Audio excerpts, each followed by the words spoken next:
Hey, my name is Taylor Sprecher. I use he, him, his pronouns.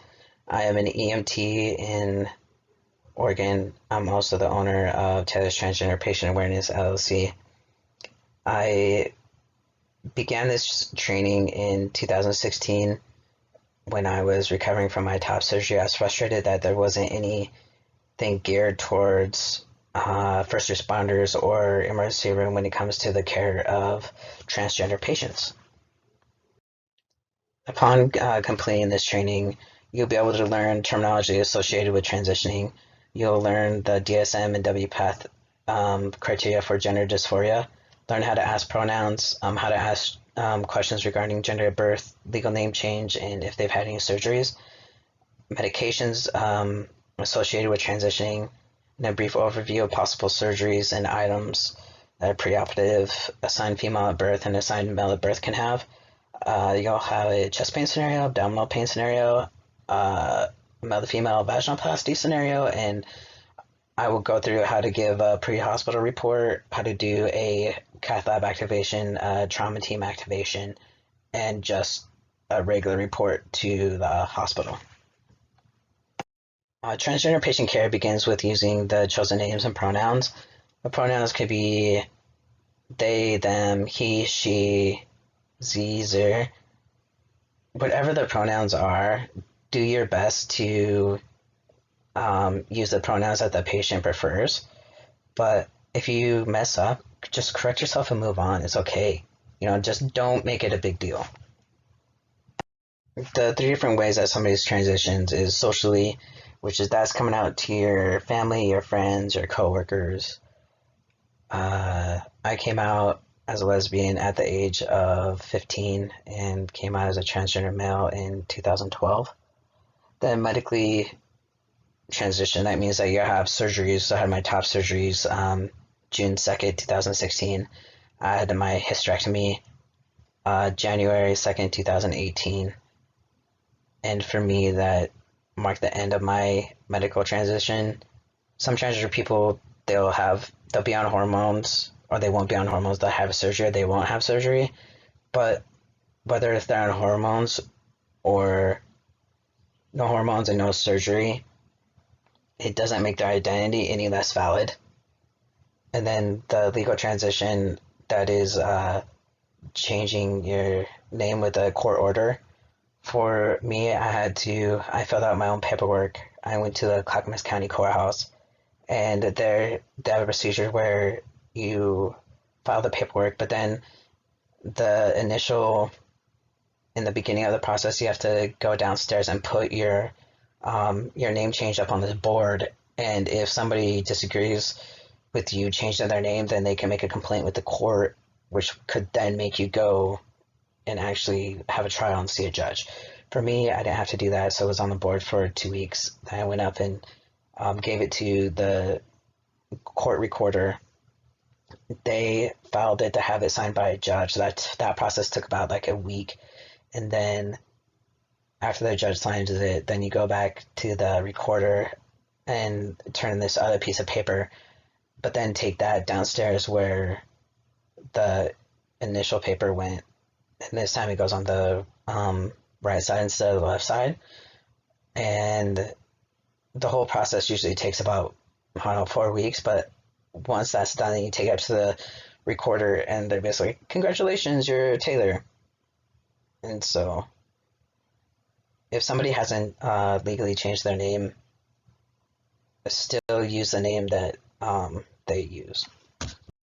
This is a survey that was done from 2013 through 2018, and on the figures on the left, you can see that trans women have the highest rate of violence against them in 2017. And then on the right, you can see that as black trans women have the highest rate of violence against them, followed by white, then Latinx, and then American Indian. So we just need to be aware of the increased violence that's geared towards the transgender community. So in that way, when you're with them, that you can make it a safe environment for them. And now we're going to begin some definitions. Cisgender describes individuals whose gender identity or expression aligns with the sex assigned at birth. Gender expansiveness conveys a wider, more flexible range of gender identity and/or expression than typically associated with the binary gender system. Gender expression, the manner in which a person communicates about gender to others through external means, such as clothing, appearance, or mannerisms. The communication can either be consciously or subconsciously, and it may or may not reflect their gender identity or sexual orientation. Gender identity as a category of social identity that refers to the individual's identification as male, female, non-binary. Gender dysphoria, that looks different to everybody, but every single transgender person is diagnosed with gender dysphoria. So what gender dysphoria looked like for me was when I was 15, I had a breast implant. My right breast didn't grow, my left breast did. So because I wanted to be the normal girl back then, I chose to get a implant in my right side. But then I regretted that decision when I began testosterone, and I was on it from 2013, and then basically up 2016, I was standing in front of the mirror and I took the needle that I used for my testosterone shot and I poked it into my breast. It took about four times before it really like popped, and I was standing there, I poked it and I took it out and I saw the water squirt onto the counter. It was the best feeling for me. And then it just took like a couple days for it to deflate. And my breast implant was a saline, so my body just absorbed the water. I had no issues with that at all. And then gender nonconforming refers to the extent in which a person's gender identity, role, or expression differs from the cultural norms. When we're talking about intersex, there's 4 different types of intersex. The 46XX intersex is when a patient has the chromosomes of a female and the ovaries of a female, but the genitals appear to be male. 46XY intersex is when the patient has male chromosomes, but the external genitals are not completely formed or clearly female genitals or are ambiguous. True gonadal intersex is the patients have both testicular tissue and ovarian tissue. Complex or undermined intersex is where the patient has different types of chromosomes configurations. It can include 45XO, which is where they only have one X chromosome, 47XXY, or 47XX. This type of condition does not result in the difference between internal and external genitalia. Now there's 4 different types, so there's 5 different grades for intersex. Grade 1 through 5, on the left is a normal female with mild clitoromegaly, and then on the right side is the normal male with glandular hypospadias. The phallometer is a ruler that is used to measure the phallus of the intersex baby. So if it's over 1 inch, then they're going to make that baby a male. Where if it's less than 1 inch, they're going to make that baby a female. And there's no guarantee that when the intersex baby grows up that they're going to align with the gender that was assigned to them at birth. So they can still grow up and be transgender. Female to male, a man who was assigned female at birth. Male to female, a woman who was assigned male at birth. Non-binary is a spectrum of gender identities that are not exclusively masculine or exclusively feminine. 20 states allow for the X designation, including DC. When you're looking at a driver's license and how do you know if they identify as non-binary, under the sex portion is going to have an X. This is Oregon's old IDs. We also just recently switched to the real IDs, and the real IDs have the line number 15 is the X for non-binary. If your charting system has M for male, F for female, and then unknown or unspecified, and you use that option for non-binary, that PCR is not going to be valid in a court of law because it doesn't reflect how that patient identifies, so it has to be X. So charting needs to have M for male, F for female, and X for non-binary, and then you're unknown. Agender basically means without a gender, individuals identifying as having no gender. Bigender could be masculine, feminine, androgynous, non-binary, could be two genders simultaneously. Polygender is a gender that can literally be translated to many genders. Genderqueer is denoting or relating to a person who does not subscribe to conventional gender distinctions but identifies with neither, both, or a combination of male-female. Two-spirit is the modern umbrella term for indigenous North Americans to describe spiritual people, so the gay, lesbian, bisexual, and gender-variant individuals. AFAB, assigned female at birth. AMAB, assigned male at birth. The DSM-5, it sets the diagnostic criteria for somebody to be diagnosed with gender dysphoria. There's two different criterias. One's for children, and then the other one is for adolescents and adults. In adolescents and adults, gender dysphoria diagnosis involves a difference between one's experience, expressed gender, and assigned gender, and significant distress or problems functioning. It lasts 6 months and is shown by at least two of the following: marked by incongruence between one's experience, expressed gender, and primary and or secondary sex characteristics, a strong desire to rid one's of primary or secondary sex characteristics, a strong desire for primary and or secondary sex characteristics of the other gender, a strong desire to be of the other gender, a strong desire to be treated as the other gender, and a strong conviction that one has the typical feelings and reactions of the other gender.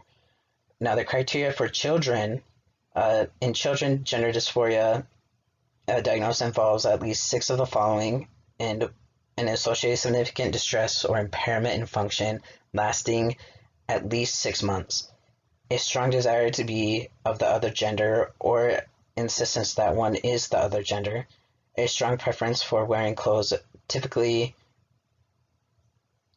of the opposite gender, a strong preference for cross-gender roles in make-believe play or fantasy play, a strong preference for the toys, games, or activities stereotypically used or engaged in by the other gender, a strong preference for playmates of the other gender, a strong rejection of toys, games, activities typical of one's assigned gender, a strong dislike of one's sexual anatomy, a strong desire for physical sex characteristics that match one's experienced gender.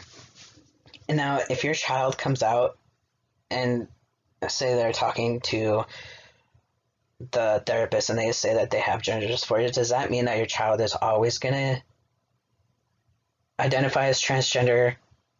The answer to that is no. This is for the diagnosis is for the children who consistently identify as transgender. There was a study in the Netherlands where neurologists took about 100 kids. Some of them identified as transgender males, some identified as transgender females, and some of them were cisgendered. And what she did was she gave toys that were typically associated with masculine and feminine, and she did an MRI while the kids were playing with those toys. And what she found was that the kids who were transgender, their brain matched the cisgendered kids, which I think is just pretty cool, because it's just one place where we're finally being able to see the mind of a transgender patient. The World Professional Association for Transgender Health is an international multidisciplinary professional association whose mission it is to promote evidence-based care, education, research, advocacy, public policy, and respect for transgender health. The vision of the WPATH is to bring together diverse professionals dedicated to developing best practices and supportive policies worldwide that promote health, research, education, respect, dignity, and equality for transgender and gender nonconforming people in all cultural settings. It's also formerly known as the Harry Benjamin International Gender Dysphoria Association. When somebody's ready to start hormone therapy, there's two different ways that they can go about it. One of them is going to the doctor and signing a paper for informed consent. And basically, the consent paper is saying that they understand the benefits, the risks, and the impacts of the reproductive health from starting the hormones. And then, or you can do what I did, and I went through 6 months of therapy before I got my letter to start testosterone. And that was in August of 2013 is when I got my letter to start testosterone. The criteria to get top surgery is different from assigned female at birth, where you don't need to be on testosterone. You can just go in and have top surgery. Whereas if you're assigned male at birth, they want you to at least be on hormones for 18 months before they let you get surgery. And then for bottom surgery, you at least need to have 1 year of life experience as the gender that you identify as, and then 2 letters from 2 different psychologists saying that you understand basically why you're getting the surgery. When you want to ask somebody what their pronouns are, you just ask, what pronouns do you use? Sex assigned at birth, where you assign male or female at birth. Legal dynamics, have you legally changed your name?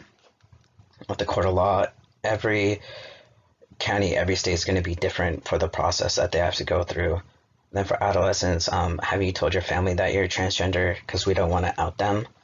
And then if you're at a hospital where they've been to prior to transitioning, you need to know their name that they used when they attended there, so in that way the 2 files will be linked up together.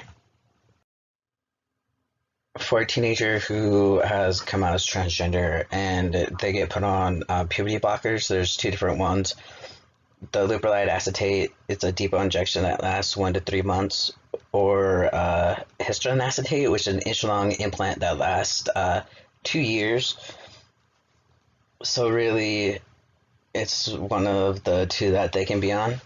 Leuprolide is also used in trans men who are still on their menstrual cycle. And leuprolide is an agonist gonadotropin-releasing hormone receptors, acting as a potent inhibitor of gonadotropin secretion. It produces an initial increase of LH and FSH, then which leads to a transient increase 5 to 12 days in testosterone and dihydrotestosterone, and estrogen and estradiol in premenopausal females. It's metabolized into smaller inactive peptides and then eliminated through the urine. The adverse reactions can have angina, PE, MI, dysphagia, anxiety, nervousness, syncope, ecchymosis, bradycardia, stroke, TIA, auditory hallucinations. Brand names are Eligard, Lupron Depot. And histone acetate is a potent inhibitor of gonadotropin secretion. It suppresses the luteinizing hormone and follicle stimulating hormone, which causes a decrease in testosterone and estradiol in premenopausal females. It's metabolized in the liver via the C-terminal dealkylation and hydrolysis. Adverse reactions, MI, sudden cardiac death, stroke, hyperglycemia, emotional lability, irritability, anger, aggression, and seizures. And brand names it can also be known by as Serpilin and Vantis.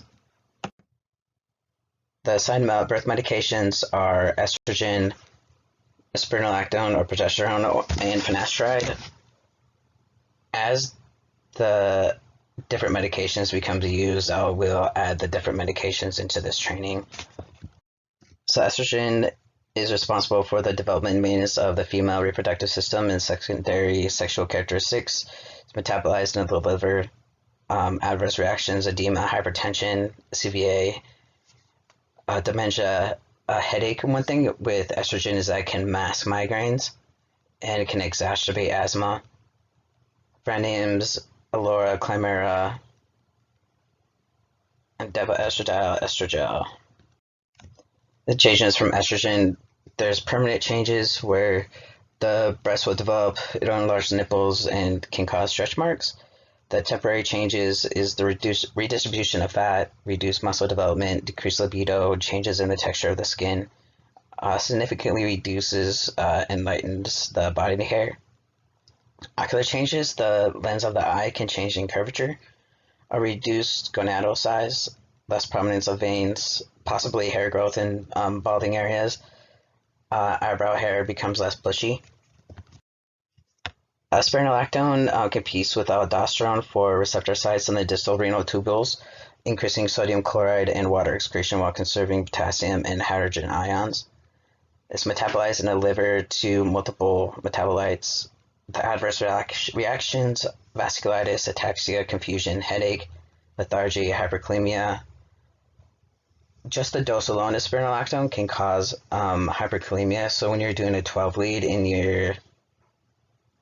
it looks like they're hyperkalemic, then you start treating the hyperkalemia. Can also cause diarrhea, nausea, vomiting, acidosis. Brand name is Aldactone. The changes that somebody can see from spironolactone is that it lowers testosterone production and blocks the effects of testosterone. It decreases facial and body hair growth, decreases progression of male pattern baldness, decreases libido, erections, and testicle size. Mild breast growth, which is irreversible, allows estrogens to have a more pronounced effects and decreases conversion of testosterone to DHT. Finasteride blocks the action of an enzyme called 5-alpha reductase. This enzyme changes testosterone to another hormone that causes the prostate to grow or hair loss in males. It's metabolized in the liver. The adverse reaction, the biggest one for finasteride is that it can cause orthostatic hypotension. It can cause dizziness, decreased libido, impotence, weakness, edema, drowsiness, gynecomastia, and dyspnea. Brand names are Propecia and Proscar. The changes from finasteride is that it raises the estrogen levels, reduces the conversion of testosterone to DHT, regrow hair in thin areas, and slows down or halts hair loss.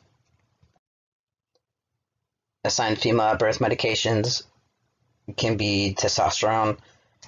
If the testosterone stops the menstrual cycle, then the trans male or assigned female at birth, they will need to get an estrogen ring or a cream, and which would cause the same risk as it would in trans women taking estrogen. So testosterone, endogenous androgens are responsible for the normal growth and development of the male sex organs and maintenance of the secondary sex characteristics. Can cause male pattern baldness, MI, retention of sodium, chloride, water, calcium, potassium, and inorganic phosphates. Can cause nausea, TIA, PE, cardiac arrest, hypertrophic cardiomyopathy, congestive heart failure, CVA, hepatotoxicity, depression, mania, paranoia, psychosis, and delusions. The changes that testosterone does is that it'll thicken the vocal cords and deepens the voice. It'll cause the facial hair to grow, increases body hair, and increases body musculature, enlarges the clitoris, cessation of the menses. But like I stated earlier, if they still have their menstrual cycle, then they will get put on leuprolide acetate. The potential hair loss at the temples or crown of the head, a migration of body fat to a more masculine pattern, increased activity in the skin's oil glands, increases in red blood cells, changes in testosterone, or changes in cholesterol levels may occur. The good cholesterol may go down and the bad cholesterol can go up. On the center of the body, odors and urine may change. Skin may become rougher in feeling and or appearance, and it increases the sex drive. Now, when we're talking about facial feminization surgeries, there is the chin and jaw recontouring that takes out the angle of the jaw. And so what I'm curious about is the amount that is shaved off, is that gonna make us go up in size for the MPA and the OPA? I don't know. We need to do research on that to be able to figure that out. One thing that we need to be aware of is a tracheal shave, which is reducing or shaving down the thyroid cartilage to decrease the size of the Adam's apple to make the neck and throat appear more feminine. Tracheal shave risks blood loss, edema, ecchymosis of the vocal cords. Any hoarseness and pitch drop that lasts longer than 7 days could be because of an anterior commissure detachment, which, if left untreated, can result in scar tissue within 6 to 12 months. So, like, if you know that this patient has had a tracheal shave and you're going down the route where you might have to intubate them, have 2 or 3 backup adjuncts ready to go after you take that person's airway. So in that way, you'll be able to get a patent airway. And so when we're talking about the anterior commissure, it is the area of the glottis that attaches to the thyroid cartilage, which is right here where the red dot is. So that can become detached, cause scar tissue, and then that is going to constrict your airway. So just be aware of that. So the different types of vaginoplasty that can be done is a penile inversion, the rectosigmoid, or peritoneal pull-through. The penile inversion is basically they take the skin from the shaft of the penis, invert it, and use that to line the vaginal cavity. And then they shorten the urethra, and then the prostate gland, which is typically, well, actually, from hormone replacement therapy, is not touched. Is once the vagina is created behind the prostate, any future required examination of the prostate will occur via the vagina. Postoperative use of the vaginal dilators for at least like 6 months is required after surgery to maintain depth and diameter. The rectosigmoid vaginoplasty is a sigmoid colon section approximately 3 to 4 inches in length, is harvested and as a pedicle flap with a neurovascular bundle through an abdominal incision or laparoscopy. Then the rest of the colon is reconnected. The sigmoid colon section is connected to the perineum using genital flaps. Orchiectomy, penectomy, labioplasty, and clitoroplasty are also performed as required. The peritoneal pull-through is prescribed in Russian literature. The Davidov procedure uses abdominal or the peritoneal lining for the creation of the neovagina in women born with a vaginal canal. The complications and risk from vaginoplasty. A study from 2015 concluded that the most common complication was narrowing of the vagina. So it was 12% to 43% of patients, depending on the technique that was used. A change in the urine stream and increased risks of urethral infection, tissue necrosis, rectal injuries, fistulas, deep vein thrombosis, and pulmonary embolisms. With the rectosigmoid colon technique specifically, diversion colitis, adenocarcinoma of the neovagina, introital stenosis, and constipation. So vulvoplasty is a gender-affirming procedure that removes the penis, scrotum, and testicles and creates the labia and clitoris and repositions the urethral opening. But unlike the vaginoplasty, the vulvoplasty does not include the creation of the vaginal canal. Through most of the cases, a vaginal introitus dimple can be constructed by a shallow depth vaginoplasty. The surgery is shorter and risk adjacent structures such as rectum are decreased. The orchiectomy is the removal of the testicles, which is also important to note that the orchiectomy results in sterility and can reduce the sex drive and masculine characteristics such as beard growth due to the loss of testosterone. When it comes to top surgery, there are different types of procedures that can be done. And basically with all of these, they're all going to be dependent on the breast size.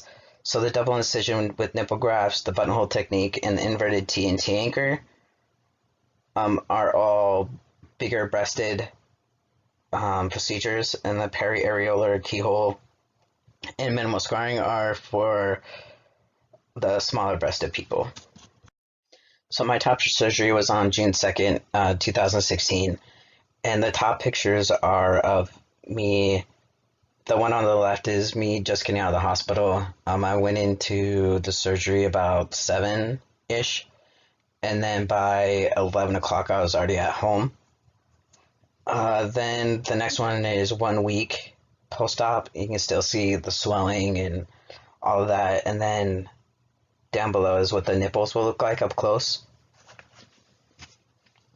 In the normal coloring for the nipples, that's normal for them to look like that. So this picture shows 1 week on the left, and then on the right it's 1 year. You'll notice that the one on the right, I'm all red, and then down below where I was hunched over, it looks like I have a little smiley face on my abdomen. That's because I sat outside for 6 hours in the sun watching TV because it felt so good to have the sun on my bare chest. I had my hysterectomy on January 2nd, 2018. I had a total hysterectomy with bilateral salpingo oophorectomy. Some can keep the ovaries if they want. I chose to get rid of them. And so now, because I've had this hysterectomy, that I'm always going to need to be on either estrogen or testosterone. When somebody says that they're getting a phalloplasty, there's two different ways that they can have it. One is called a free flap phalloplasty, which is the skin graft is freed from the donor site along with its blood supply, nerves, and sometimes the muscle, and is transferred to the recipient site.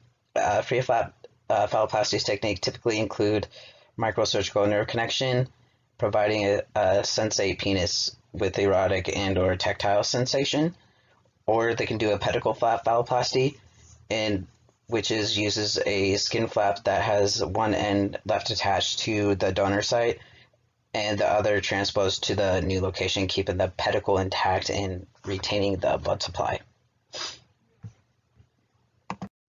The picture on the right shows the outline of the radial forearm phalloplasty, just to give you an idea of what vessels are taken and what nerves are taken. Another procedure that can be done is abdominal phalloplasty.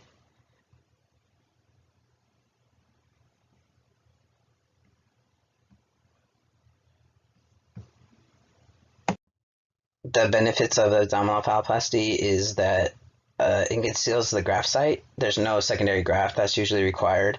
It's a shorter operative time and recovery. No urethral complications, since urethroplasty is not typically performed with this procedure, and then less expensive than the microsurgical phalloplasty.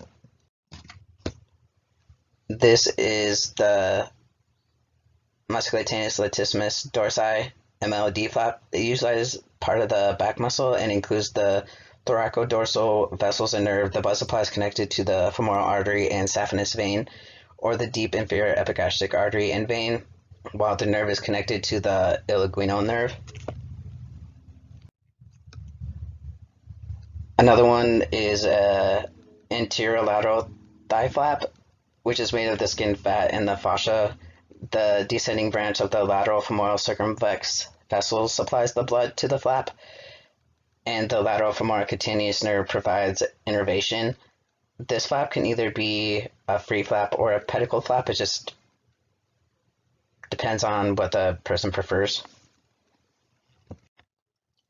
The 3 stages is usually 3 months in between each stage. So the first stage they do a vaginectomy, a scrotoplasty, urethroplasty that can be done either as stage 1 or can be split up over 2 stages.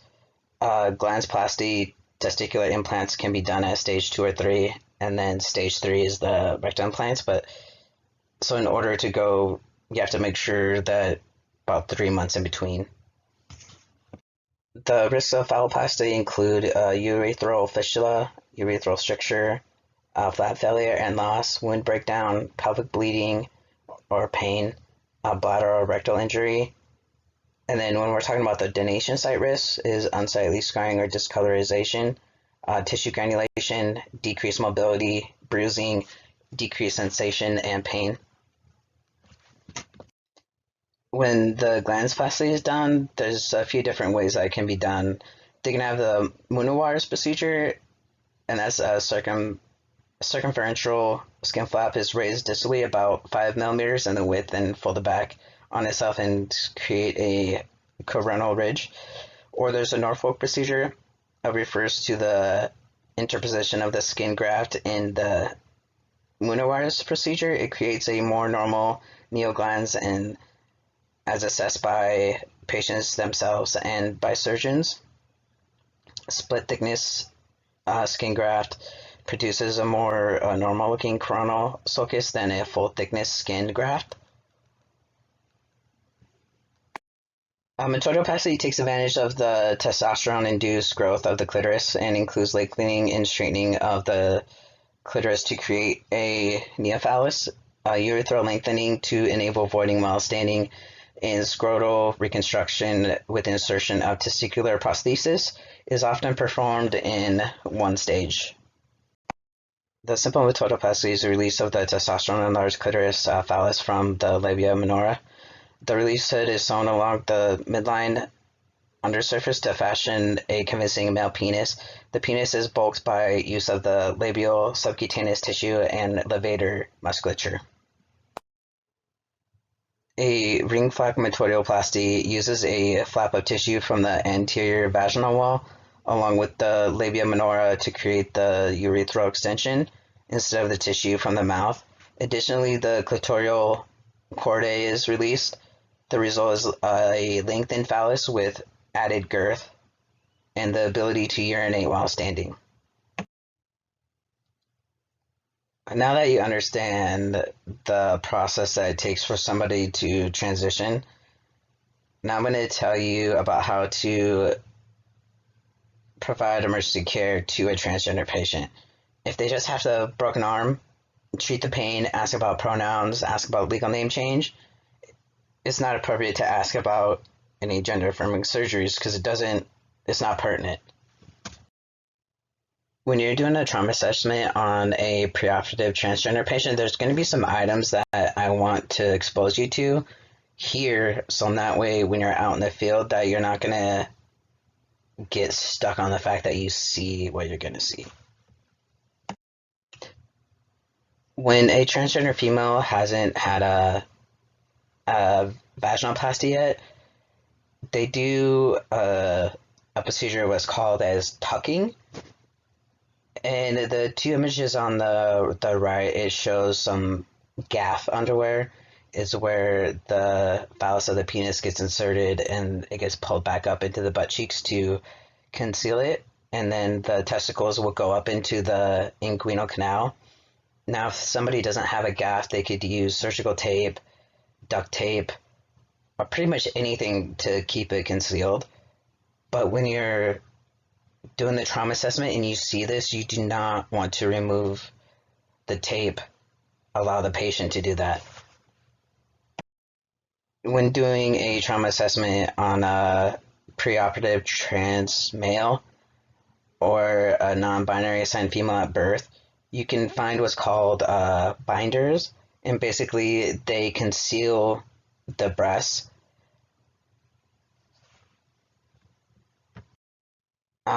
It's important to remember that binders are to trans men what leathers are to bikers, so don't be so quick to like cut it off.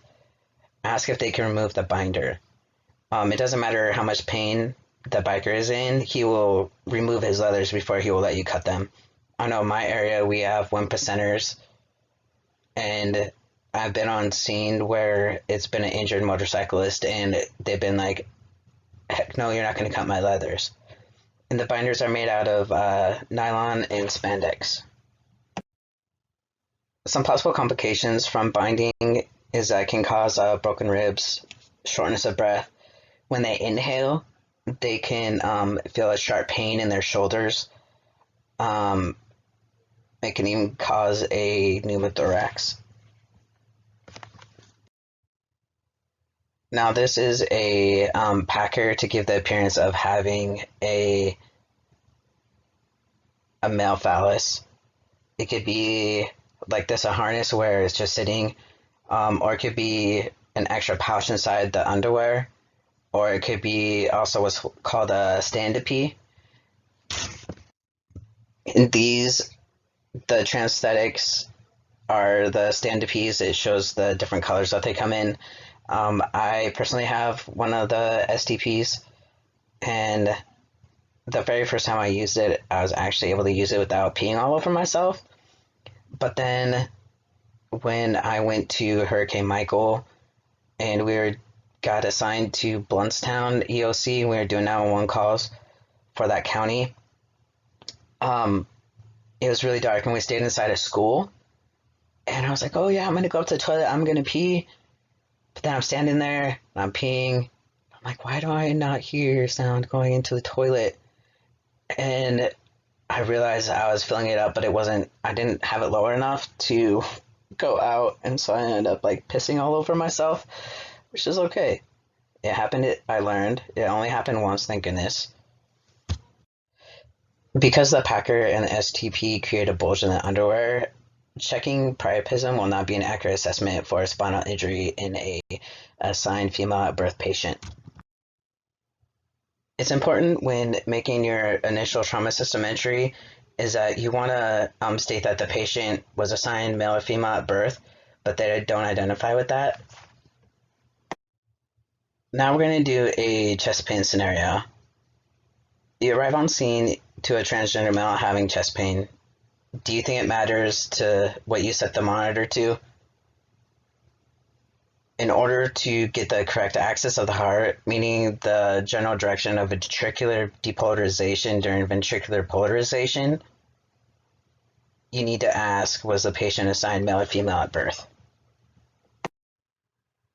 So when you're obtaining a 12 lead, you need to ask everyone who has chest pain what gender they were assigned at birth. Assigned female at birth, it takes care of transgender men, cisgender women, and non-binary. Assigned male at birth, it takes care of transgender women, cisgender men, and non-binary patients. This way, we're not calling out the transgender and non-binary people. If they're asking why do you need to know this, it says that there's certain conditions that have gender-specific criteria. So if you are having a cardiac event, we want to be able to catch it. And do you know, does your monitor make you select male or female? The Zoll M and E series defibrillators has a GE 12SL V14 12 lead EKG interpretive algorithm. It does not have any age or gender specific criteria for STEMI or LVH, so no need to mark the sex. The Zoll X monitor and defibrillator has the Invoice 12L analysis algorithm. It has gender specific criteria for LVH and STEMI, so you need to use gender assigned at birth. LifePack 15 has the University of Glasgow 12 lead analysis algorithm. It does have age and gender criteria specific for LVH and STEMI, so you need to use gender assigned at birth. The Philips MRX monitor and defibrillator has the DXL VPH100B EKG algorithm. It does have sex and age criteria for STEMI and LVH, so you do need to do gender assigned at birth. When doing the cath lab activation, state that the 12 lead was done as the gender assigned at birth, and that they don't identify with that. What if they won't tell you that they're assigned male or female at birth? Just reiterate that this is literally life and death. We want to be able to catch a cardiac event if they're having one. So this first 12 lead is of a transgender male who presented into our local urgent care. They did a 12 lead on him. This is also the University of Glasgow 12 lead algorithm analysis.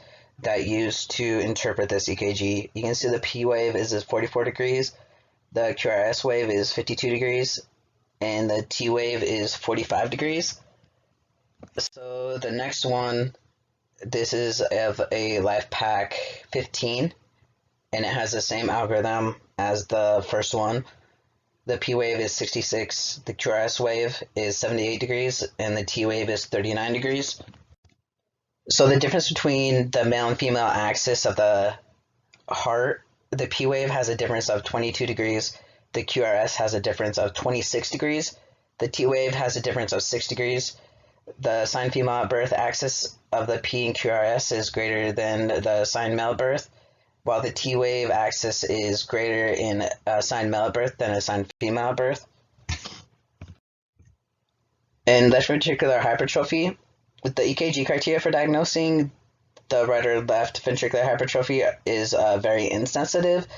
The sensitivity is about 50%, which means that it can catch about 50% of the patients with ventricular hypertrophy.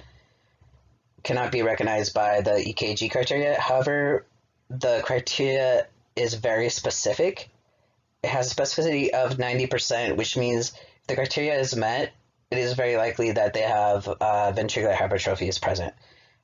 An LVH strain can mimic a STEMI. So how are we going to know if it's a LVH or if it's a STEMI? Well, you're going to use the coronary voltage criteria, which states that the sum of the R wave in AVL and the S wave in V3 is 20 millimeters for women and 28 millimeters for men. And this, using this criteria is better for bedside conditions. In my area, we were able to get this put into our protocols.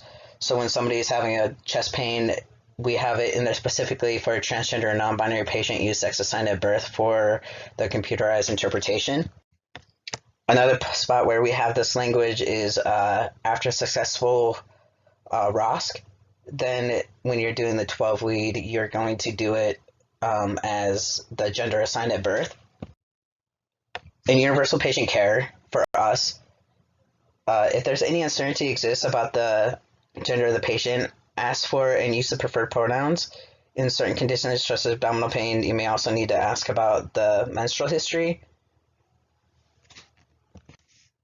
With abdominal pain, you want to ask everybody the gender that they were assigned at birth. Assigned female at birth, it takes care of your transgender men, cisgender women, and non-binary. We want to rule out pregnancy. And then assigned male at birth, it takes care of transgender women, cisgender men, and non-binary patients, but also can rule out testicular torsion. So this way, it's, and again, it's the same thing as we're doing the 12 lead, is we're not calling out any transgender people, we're asking everybody, and that's the difference. The questions you want to ask when a assigned female at birth patient has abdominal pain is you want to ask, have you had a hysterectomy? Or are you sexually active with men? Do they use protection? Do you still have your menstrual cycle? Are you current on your testosterone shots? Or are they taken regularly? We want to make sure that the patient isn't pregnant and in active labor. The ER is going to need to rule out pregnancy with any assigned female at birth presenting in the ER with abdominal pain. And this is where the language was added in our protocols for abdominal pain.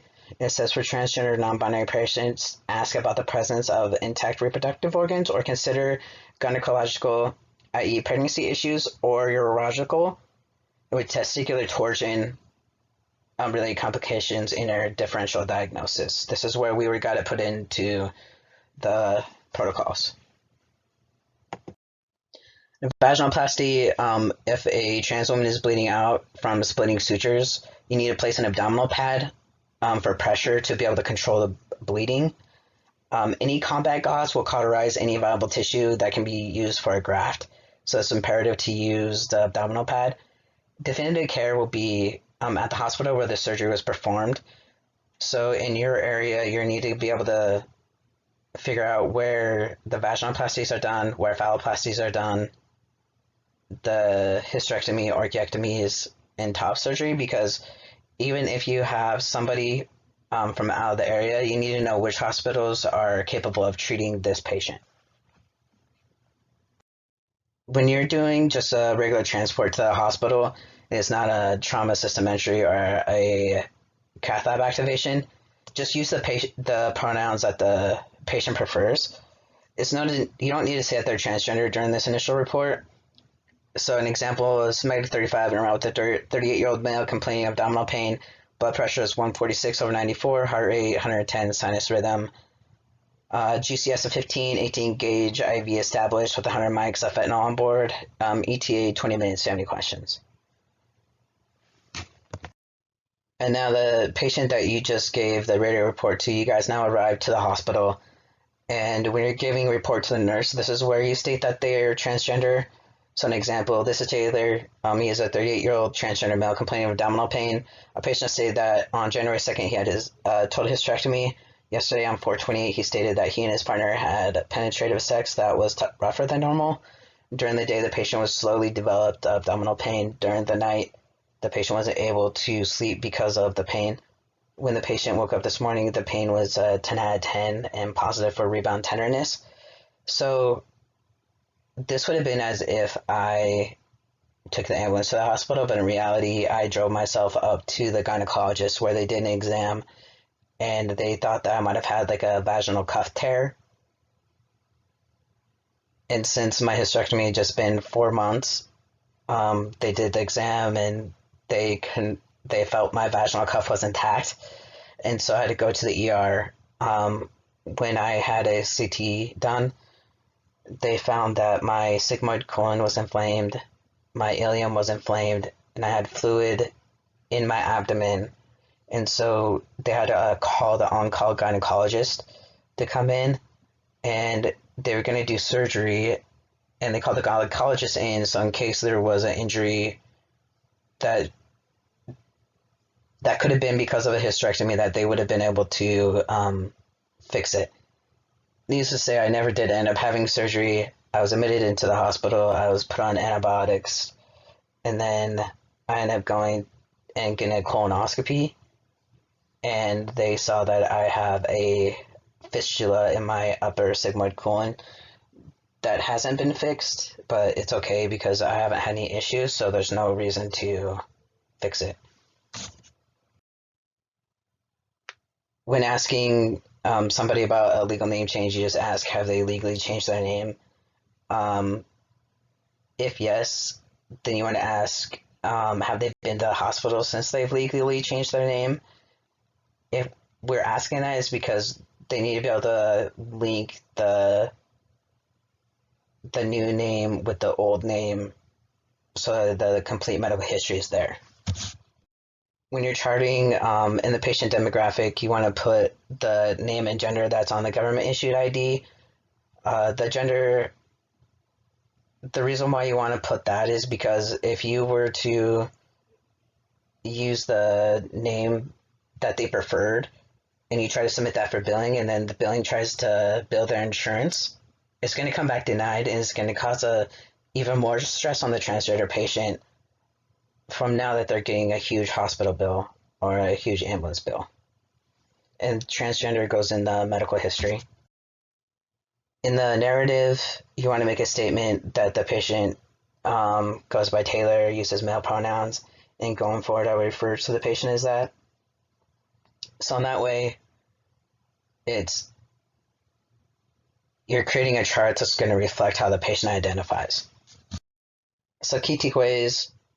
Patient care begins with using the chosen name and pronouns. If you misgender them, it's okay, just correct yourself and move on. Spironolactone equals hyperkalemia. Estrogen can mask migraines, increases the risk of CVA, PE, MI. Finasteride can cause orthostatic hypotension. Testosterone increases the risk of CVA, MI, PE, and psychosis if the T levels are high. For chest pain calls on ask everybody whether they assign male or female at birth. And when an assigned male at birth is bleeding from a vaginoplasty, use an abdominal pad to control the bleeding and do not use combat gauze. If a patient has had a legal name change, then you're going to use that on the PCR. But if they haven't had their legal name change, then you use the name that's on the ID. The narrative, again, make a statement saying that they're transgender, uses this name, uses these pronouns. That way, with every patient, we have a chart that's going to be accurate for billing and respects how the patient identifies. And another key thing is that not all transgender people will want to have surgery or will want to be on hormones. And even if they don't, it doesn't invalidate their gender identity.